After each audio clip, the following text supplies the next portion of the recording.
Hi friends, నేను చాలా long video పెడుతున్నాను. అయినా కానీ డిసప్పాయింట్ కాకుండా చూడండి.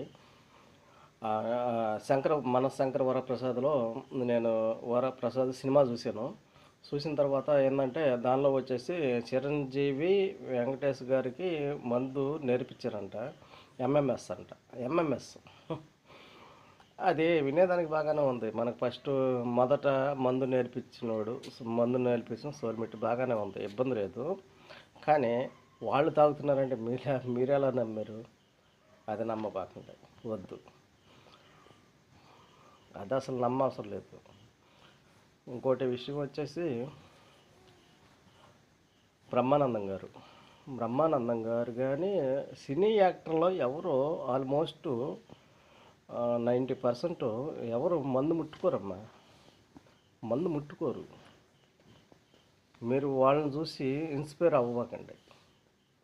వాళ్ళు యాక్టింగ్ చేస్తారు అంతే. మొన్న మహేష్ బాబు సినిమా వచ్చింది. మహేష్ బాబు సినిమాలో ఆయన ఏదో ఒరిజినల్ బీడీ ఇచ్చారంట. బీడీ ఇస్తే దగ్గి వదిలేశాడంట.